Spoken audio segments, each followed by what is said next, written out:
नमस्कार, बीएनएन में आपका स्वागत है। मैं हूं मिथिलेश द्विवेदी। सनातन की संस्कृति ने हमारे देश को एक नई मुकाम दी है प्रयागराज महाकुंभ 2025 के जरिए। हमारे साथ प्रमुख राजनीतिक चिंतक, समीक्षक और समाजसेवी बाबू सूबेदार सिंह हैं। आज हम आपकी मुलाकात करा रहे हैं बाबू सूबेदार सिंह से और हमारे सवालों का आमना सामना होगा बाबू सूबेदार सिंह से। होली की बहुत ढेर सारी बधाइयां और जिस तरह से महाकुंभ ने इतिहास रचा है, क्या कहेंगे? होली की ढेर सारी शुभकामनाएं आपको और बधाई। पूरा विश्व आश्चर्यचकित है कि कौन सा तंत्र था जो मुख्यमंत्री ने विकसित किया कि जहां 66-67 करोड़ लोग एकत्रित होकर के और समागम किए और 45 दिन तक अनवरत कुंभ स्नान चलता रहा और किसी की न फोर्स ने बंदूक डंडा उठाया, न किसी से गाली गलौज हुई, न तू मैं हुआ। कोई भी ऐसी घटना नहीं घटी जिसका जिक्र किया जा सके। भाग्यशाली है हम लोग।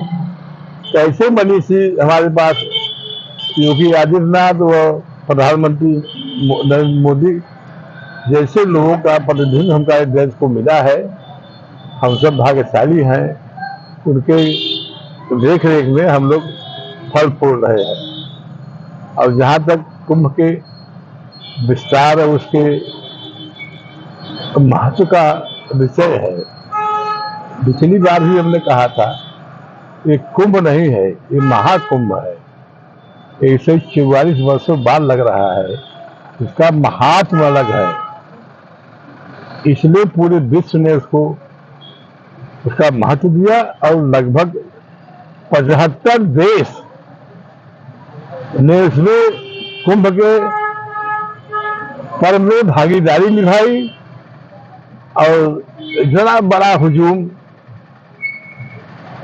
गंगा जमुना सरस्वती की धारा में अपने लोग स्नान किए, डुबकी लगाए। समाजवादी पार्टी का विधायक अबू आजमी इतिहास बता रहा है, क्या कहेंगे ऐसे लोगों को, जबकि स्वयं सपा मुखिया अखिलेश यादव उसका समर्थन कर रहे हैं? जहां तक अबू आजमी का प्रश्न है, वो समाजवादी पार्टी के महाराष्ट्र के प्रदेश अध्यक्ष हैं और ये उन समाजवादी पार्टी का जो चेहरा है वह पूरा प्रदेश देश जान गया है कि लोग जात धर्म के आधार पर राजनीति करते हैं। हिंदू समाज को बांट करके ये लोग वोट की राजनीति करते हैं। औरंगजेब का जहां तक प्रश्न है, वो हिंदुस्तान का कोई और ये सब आतंकवादी, ये सब आज के युग के आतंकवादी है, उस समय का स्थायी है ये लोग। अब यह लोग अपने कार्यकाल का जितना आक्रमण करता है, यहाँ पे हिंदुस्तान में मुसलमानों का आक्रमण हुआ, उस सब ने यहाँ का दोहन किया, शोषण किया और हिंदुओं के साथ बहुत बड़ा जाति किया है लोगों ने। और उसके अगर पोषक अबू आजमी और समाजवादी पार्टी हमारे माननीय अखिलेश महोदय कर रहे हैं, जबकि अबू आजमी ने माफी मांग लिया था कि अभी अखिलेश जी पता नहीं क्या हो गया है, इनका अड़क पर नहीं जा रहा है। दिल्ली की जीत पर क्या संदेश देंगे? जहाँ तक दिल्ली की सरकार की बात है, चुनाव 27 साल बाद भाजपा ने अपना पुनः पूर्ण बहुमत के साथ सरकार बनाई है और जहाँ तक मोदी शाह का सिलेक्शन जो है एज ए मुख्यमंत्री, महिला का सिलेक्शन करना और पिछड़ी जाति का होना और इतनी योग्य और संघ से समर्थन, योग्यता और उसका जिस दिन शपथ ग्रहण किया है, जिस दिन शपथ ग्रहण किया है मुख्यमंत्री जी ने, उसी दिन से उसका कार्यक्रम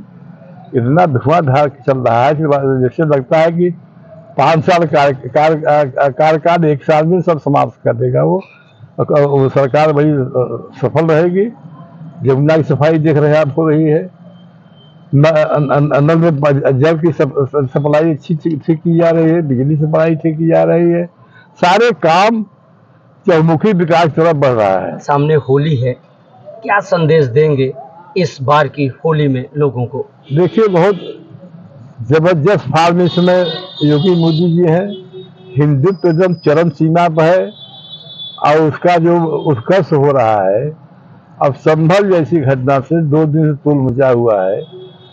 एक डिप्टी एसपी के चौधरी के वक्तव्य को लोग की निंदा कुछ लोग कर रहे हैं, जबकि उसने कहा कि भाई अगर जिनको आपत्ति है रंग से गुलाल से, वो उस दिन न घर से निकले। और अंत में भदोही एडमिनिस्ट्रेटिव को लेकर मेरा एक छोटा सा सवाल है, तरह से विकास कार्य या क्राइम कंट्रोल की दिशा में काम हो रहा है भदोही जिला प्रशासन के स्तर से? देखिए, बहुत दिनों के बाद जहाँ तक योगी महाराज के कार्यकाल का सेकेंड 8वां साल लगा हुआ है, 8 साल के में डीएम और एसपी का जो जोड़ा होता है, जिसको कि शासन सरकार की मंशा को फलीभूत करना होता है, बहुत दिनों के बाद यंग एक एसपी पेशतराक और ईमानदार एक आईएएस विशाल सिंह जैसे लोगों की यहाँ नियुक्ति हुई है। और यह लोग अत्यंत सफल है। ईश्वर से प्रार्थना है कि ये लोग बड़ा 27 तक चुनाव कराए के बाद ही यहाँ से जाए, जिससे कि जिले का कायाकल्प हो जाए। तो जहाँ तक कानून व्यवस्था प्रश्न है, कानून व्यवस्था अपने आप में जबरदस्त इसमें स्ट्राइक हो रही है। जनता सारी वाह वाह कर रही है। ऐसा जोड़ा भगवान करे किसी निगाह न लगे, नजर न लगे। एसपी डीएम यहाँ बने रहे और जिले का कार्यक्रम चलता रहे। मुख्य राजनीतिक समीक्षक, विचारक और समाजसेवी हैं। दिल्ली के मसले पर बात की, हिंदुत्व पर बात की, प्रयागराज महाकुंभ पर बात की, संभल को लेकर बात की, होली पर बात की और अक्षरशः बातें सत्य हुआ करती हैं। ये इनकी समीक्षा का 100% सत्य है। तो फिर मिलेंगे इसी तरह की एक और खबर के साथ और बताएंगे कि आगामी समय की सियासत किस दिशा की तरफ बढ़ेगी, बढ़ रही है। मिलते हैं ब्रेक के बाद, तब तक के लिए दीजिए इजाजत। नमस्कार।